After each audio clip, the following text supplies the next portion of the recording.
Long ago, in a distant land of Arabia, where there was nothing but sand and silence all around, there lived a woodcutter named Sabir.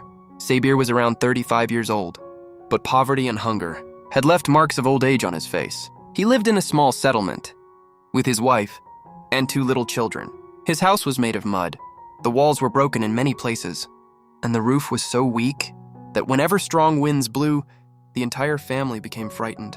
Every morning, Sabir would wake up early, place his old axe on his shoulder, and head toward the forest to cut dry wood. Then he would sell those woods in the city market, and with that money, he fed his children. But one day, the situation became much worse.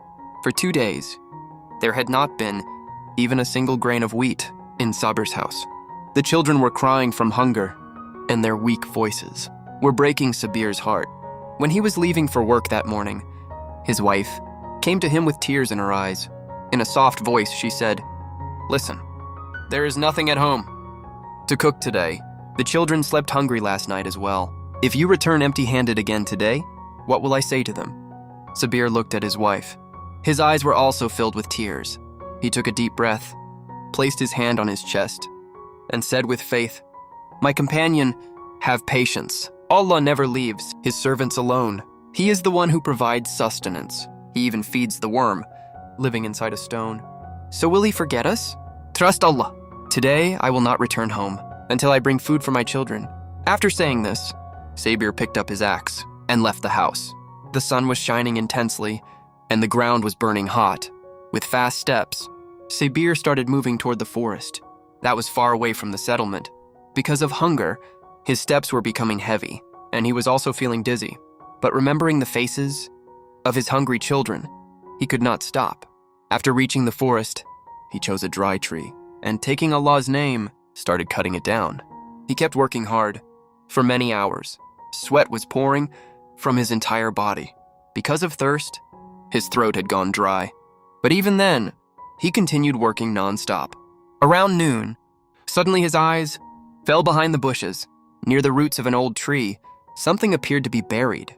Sabir stopped and looked in surprise. It was an old leather bag, half buried in the soil. He looked around, but there was no one there. Slowly, Sabir stepped forward and picked up the bag. The bag was very heavy. His heart began beating rapidly. With trembling hands, he opened the bag. The moment the bag opened, Sabir's eyes widened in shock. The sunlight was shining inside the bag. The bag was filled with diamonds, jewels, and gold coins. There was so much wealth inside that many future generations of his family could live comfortably. At that very moment, Shaitan whispered into his heart, "Sabir, this is your destiny. Allah has answered your prayer. Now you no longer need to cut wood. Take this bag, feed your children like kings, build a grand palace. Who will ever know that you found this treasure?" The images of his hungry children started flashing before Sabir's eyes.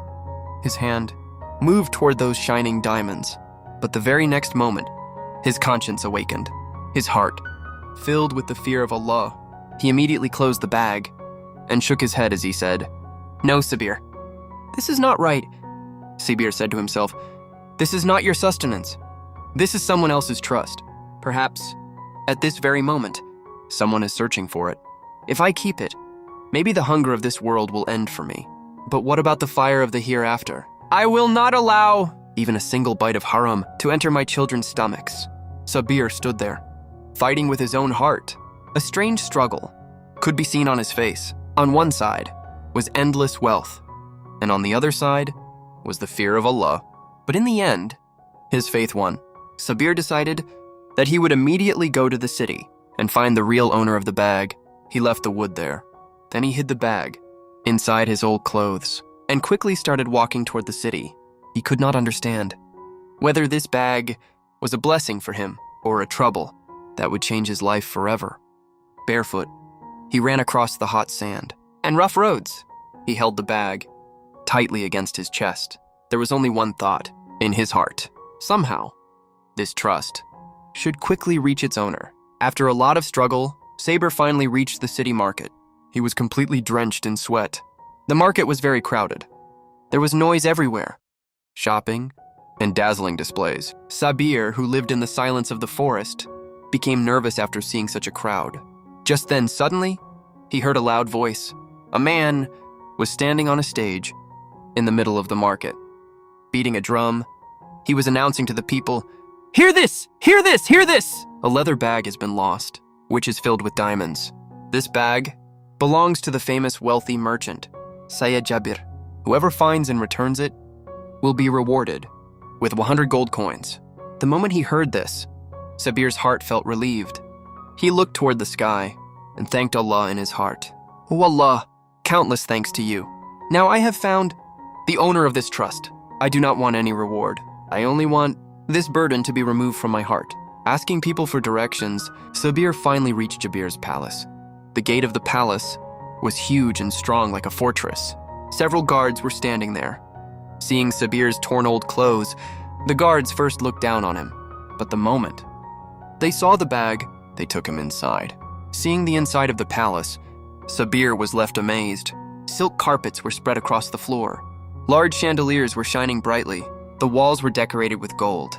Sayyid Jabir was an old yet powerful man, with great arrogance. He sat on a chair that looked like a throne. He was wearing extremely expensive clothes, and he had a long white beard. Sabir stepped forward and respectfully greeted him. Then he placed the bag in front of Jabir and said, "Sir, I am a poor woodcutter. I found this bag while cutting wood in the forest. When I heard the announcement in the city, I realized that it belongs to you. So please, take back your trust." Jabir quickly snatched the bag from Sabir's hands. He immediately opened it and poured all the diamonds and jewels onto the table. Seeing the shining diamonds, his eyes filled with greed. He quickly started counting them. At that very moment, Shaitan entered his heart. He thought, "This man is poor and simple-minded. If I give him 100 gold coins, I will suffer a loss. Why not deceive him instead?" As soon as the counting ended, Jabir's face suddenly changed. He stood up in anger and pointed his finger at Sabir as he shouted, "Cheater! Do you think I am a fool? There were 10 diamonds inside this bag, but now there are only 8 diamonds left. You have stolen 2 precious diamonds, and now you stand here, pretending to be honest, so you can take the reward." Hearing this, Sabir was completely shocked. It felt to him as if the ground beneath his feet had disappeared. In a trembling voice, he said, "No, sir. I swear by Allah that I did not even open the bag. I brought it exactly the way I found it in the forest. I may be poor, but I am not a thief." But Jabir did not listen to a single word of his. He immediately called the soldiers and said, "Arrest this fraud. He has stolen my property. There is no need to take him to the Qazi. Throw him into prison until he returns my 2 diamonds." Sabir kept loudly declaring his innocence, but the soldiers grabbed him mercilessly. Meanwhile, Jabir was smiling inside his heart. He felt very happy about his deception. Sabir was thrown into a dark prison. Tears filled his eyes. But even then, he kept repeating, "Allah is watching everything. Allah is watching everything."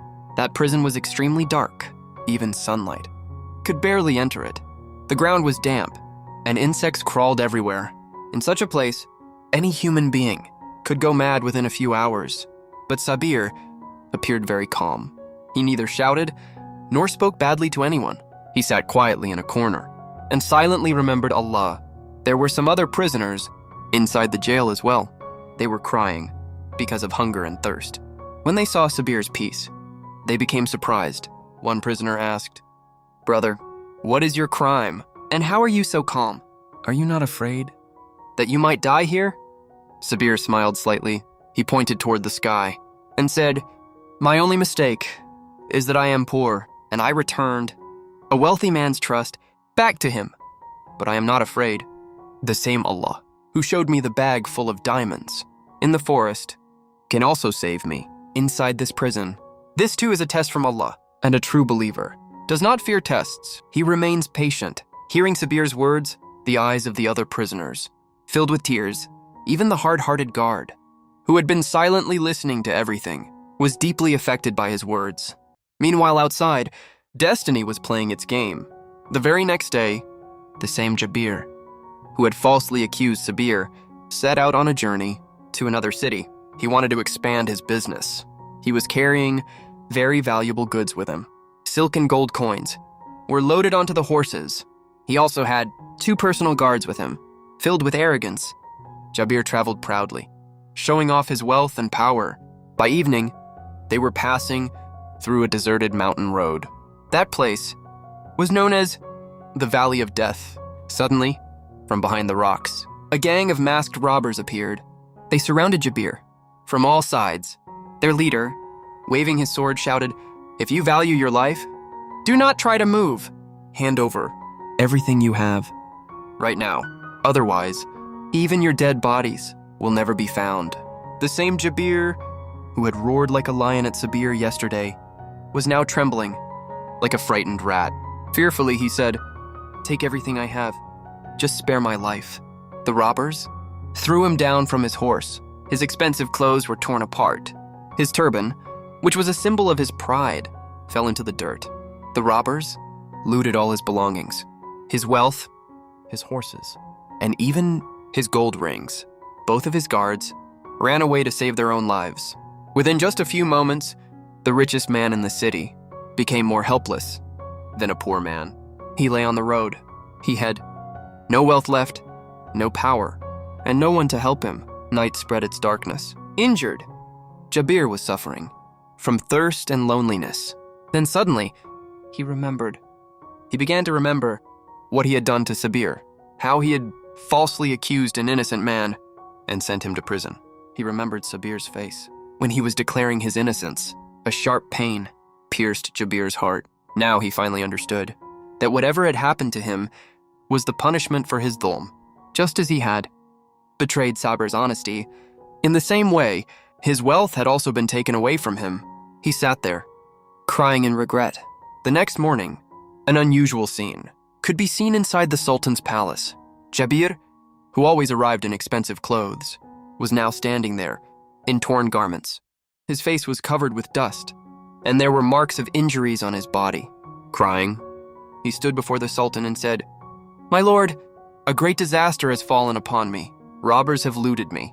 My wealth, my gold, and my business, everything is gone. Now I have nothing left. Please help me." The Sultan was a very wise and just man. He carefully looked at Jabir's condition. Then he said, "Sayyid Jabir, we are saddened by your condition, but we have also learned that yesterday, before leaving on your journey, you sent a poor woodcutter to prison on charges of theft. What is the truth of that matter?" Hearing this, Jabir became nervous, but even then, he lied and said, "Yes, my lord, that man was a thief. He stole my precious diamonds, perhaps because of his curse. All this has happened to me today." The Sultan became suspicious of his words. In Jabir's eyes, he could see a glimpse of deception. He signaled to his minister and ordered an investigation.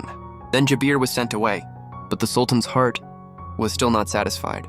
He thought, "This man is crying so much after losing his wealth, but the prison guard says that poor woodcutter lives peacefully even inside the prison and continues worshiping Allah. If he were truly a thief, how could he remain so calm?" To learn the truth, the Sultan decided to investigate personally. That night, he removed his royal clothes.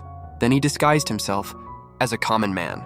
He wrapped a brown shawl around himself and covered his face. After that, he headed toward the prison. Upon reaching the prison, he showed his royal ring to the guard. The guard immediately understood and silently took him to the cell where Sabir was imprisoned. Inside the dark cell, Sabir was sitting quietly. He was eating a small piece of dry bread and saying, "Alhamdulillah." The Sultan walked toward him and in a changed voice said, "Oh man, I have heard that you stole the diamonds of the richest man in the city. Even then, you seem very calm. Are you not ashamed of what you have done?" Sabir smiled slightly and calmly replied, "O traveler, shame belongs to the one who has truly committed a sin. I stole nothing. I found that bag in the forest. Shaitan certainly tried to tempt me, but fearing Allah, I returned the bag to its owner. Even then, he falsely accused me by saying that 2 diamonds were missing." The Sultan kept looking into Sabir's eyes. There, he saw nothing but truth. Then he asked, "If you are truly innocent, Why did you not curse him? Why did you not shout?" Sabir placed his hand on his chest and said, "I have left my matter to Allah, and now I have learned that robbers have looted Jabir. I feel pity for him, because now he will understand the pain of poverty. Taking revenge is not my duty. Delivering justice is Allah's duty." Hearing Sabir's words, the Sultan's heart became emotional. Now he was completely certain that this man could never be a thief, and Jabir, driven only by greed, had falsely accused him. The Sultan placed his hand on Sabir's shoulder, and in his heart, he decided that he would deliver such justice that people would remember it for years. The next day, the royal court was decorated with full grandeur. All the ministers and important people were present there. The Sultan sat upon his golden throne with a serious expression. Sabir was brought into the court without chains, and Jabir, too, was presented in the court wearing his torn clothes. The entire court fell silent. The Sultan said in a serious voice, "Today, the truth will come before everyone." Then he looked toward Jabir and asked, "Do you still claim that this woodcutter stole your 2 diamonds?" Jabir once again tried to lie and said, "Yes, my lord, he is the thief." Suddenly, the Sultan stood up from his place. He removed the brown shawl that he had worn the previous night while disguised. Then in anger he said, "Jabir, open your eyes. The man who came to the prison last night was not an ordinary person. It was me. With my own eyes, I witnessed the truthfulness of this noble man, and with my own ears, I heard his words. This is the same man who, even after being imprisoned, did not curse you. In fact, when he heard about your destruction, he felt pity for you. The moment he heard this, the ground beneath Jabir's feet seemed to disappear. He could not believe that the Sultan himself had gone in disguise to investigate. Now he understood that his lie had been exposed. He began trembling with fear. Then crying, he fell to his knees and said, "My lord, please forgive me. Greed had covered my eyes. For the greed of just 100 gold coins, I falsely accused this innocent man. And today, Allah has punished me for it. Everything I had has been looted. I am ruined." After saying this, he fell at Sabir's feet and started begging for forgiveness. But Sabir's heart was very soft. He stepped forward, and while helping Jabir stand, said, "I have forgiven you. Humans make mistakes. But remember, Allah's punishment does not make noise, and whatever we do to other people, one day, it returns back to us." Hearing Sabir's words, the Sultan became very pleased. Seeing Sabir's generosity and noble heart, he felt proud. Then he announced his decision. "Jabir, you falsely accused an innocent man. Therefore, we order you to leave the city for some time so that you may reflect upon your mistakes." Then the Sultan smiled and turned toward Sabir and said, "Sabir, your honesty and your trust in Allah have brought you here. Therefore, from the royal treasury, you are given 1,000 gold coins and a house to live in. From today onward, you are our honored guest." Then the Sultan, with his own hands, gave Sabir a bag filled with gold. Sabir thanked Allah, his eyes filled with tears of happiness. Now he truly believed that when Allah closes one door, he opens many new ones. A person only needs patience and trust. After that day, Sabir's life changed completely. He certainly became wealthy, but he never abandoned his simplicity. He always continued, helping the poor and those in need. Slowly, the entire city began giving examples of his honesty and trust in Allah. Meanwhile, when Jabir was punished with exile from the city, he left the palace with his head lowered. Now, besides his torn clothes, he had nothing left. The same city through which he once walked proudly. Today in that very city, no one even looked toward him. Alone, he wandered through the streets. At first, he tried asking some old merchants for help, but everyone shut their doors in his face, because now his name had become associated with oppression and greed. From here, Jabir's real suffering began. Sometimes he slept under trees, outside villages, and sometimes inside broken ruins. The winter nights were extremely painful. The cold winds reached deep into his bones, and during summer, hunger and thirst made him so weak that many times he almost fainted. Now, he was no longer the same powerful man who once believed that money could save him. From every hardship, with time, his body grew weaker and weaker. His clothes had become completely torn. His beard had become messy, and his face, which was once filled with arrogance, now looked weak and exhausted. With every passing day, he remembered Sabir, who had been imprisoned.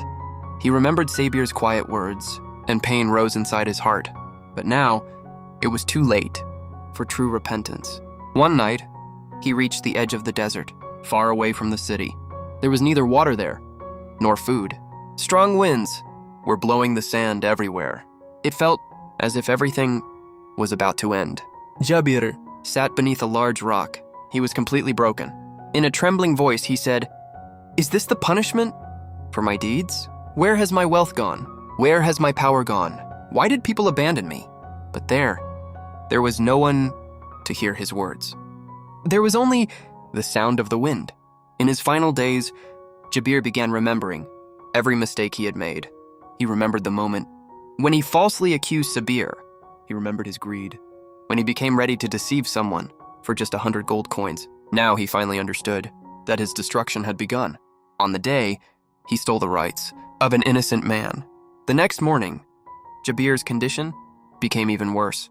He could no longer even stand up. Hunger, thirst, and illness had broken his body. He tried to get up, but he fell down. Just then, a shepherd was passing by. He saw Jabir in that condition and asked, "Who are you?" In a very weak voice, Jabir replied, "I was once a great man of this city, but today I am nothing." He asked the shepherd for water. The shepherd gave him a little water, but now death was closer to him than life itself. Jabir looked toward the sky. True tears were flowing from his eyes. This time, there was neither greed nor lies inside his heart. In a breaking voice, he said, "O Allah, if in my life I have oppressed anyone, then forgive me." After that, he fell silent. And with the first light of morning, Jabir quietly took his final breath. He had no palace beside him, no gold, and no guards. In the end, like every human being, he too was alone. He was buried in that lonely land. There was no grand funeral procession and no noise, but his story continued to be told among the people forever, so that people could learn that oppression never goes unpunished, and money cannot save its owner from the consequences of his evil deeds. In this way, Jabir's life came to an end. At the beginning, he was a proud and wealthy man, but in the end, he became a lonely and poor person, so that the world would always remember, whoever oppresses people may escape the law for some time, but can never escape the justice of Allah. From this story, we learn that no matter how difficult the circumstances become, we should never choose the wrong path. We should trust Allah and remain patient, because patience may be bitter, but its reward is always sweet. Friends, which country are you watching this story from? And how did you like this story? Be sure to share your opinion in the comments. And do not forget to subscribe to our channel.